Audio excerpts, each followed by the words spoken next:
I was the daughter of Leah and Jacob, the only daughter among so many brothers. My story is short, but marked by pain, silence, and mystery. Many don't even know my name, yet it has crossed the centuries. I grew up in a large family, surrounded by 12 brothers, who would become leaders of the tribes of Israel. I was young, perhaps under 18, full of curiosity about life and the world around me. My name is Dinah. In Hebrew, it means justice or vindication. Maybe it's ironic, or maybe a reminder that my life would be marked exactly by this issue: justice. I was part of a very large family full of stories. I was the daughter of Jacob, granddaughter of Isaac, and great-granddaughter of Abraham, the man of the promise. My mother was Leah, Jacob's first wife, and I was the only daughter mentioned among his 13 children. With Leah, Jacob had 6 sons, and they were my direct brothers: Reuben, Simeon, Levi, Judah, Issachar, and Zebulun. Among them, Simeon and Levi were the closest to me, and they were the ones who reacted with fury to what happened to me, taking vengeance into their own hands. Reuben, the eldest, carried the weight of responsibility for the family, while Judah would later become the leader of the line from which the Messiah would come.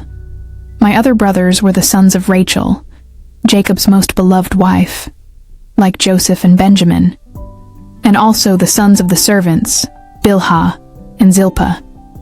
Thus, I grew up in a home divided by rivalries, affections, and disputes, but also marked by the great promises God had made to Abraham and his descendants. One day I went out just to visit the women of the land. It was a simple gesture, but it was the moment that changed my life. The Prince Shechem saw me, desired me, and took me by force. Afterwards, saying he loved me, he wanted me as his wife, but the wound was already open. My brothers could not bear what had happened to me. Simeon and Levi planned vengeance.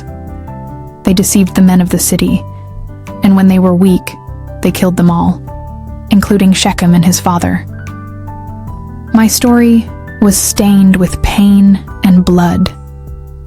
Well, the story does not describe how I left this earth, but I know that my end was not forgotten in the eyes of God. Even when men silenced my voice, when the pages of Scripture did not record the details of my old age or of my last breath, I believe the Lord was with me. He is the one who welcomes the fragile, who guards every step, and who knows every tear. The Lord is close to the brokenhearted, and saves those who are crushed in spirit. Psalm 34:18. That promise was the comfort that has sustained every generation. I, who was remembered for pain, can also be remembered for the presence of God in the midst of pain. Because even though my life was marked by injustice, it was not ignored by heaven. Maybe you, listening to my story, also carry scars no one knows about. Maybe you carry memories of something that happened and left you broken, wounded, without answers.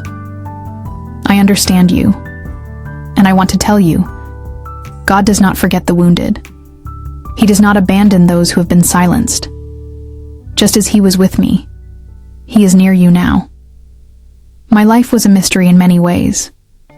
We do not know what my last days were like, if I lived in silence, if I was welcomed, if I found peace among my own. But I know that in silence, God still speaks, and that is the message my story leaves. Even when men do not tell the ending, God writes the last chapter. Do not look only at the vengeance my brothers carried out. Do not fix your eyes only on the violence and the tragedy. Look instead at the calling my life represents, to protect the vulnerable, to give a voice to the voiceless, to fight for justice without losing mercy. Because true justice does not destroy, it restores. And my story, though short and marked by pain, points to the one who is true justice, Jesus Christ. In Him, every wound finds healing, Every shame is transformed into dignity, and even the silences of life gain voice and meaning. So, if today you feel that your life has been interrupted by pain or injustice, remember, God can write a new ending. For even if men silence your story, the Lord is faithful to give the final word. I'll see you in the next video, and may God powerfully bless your life.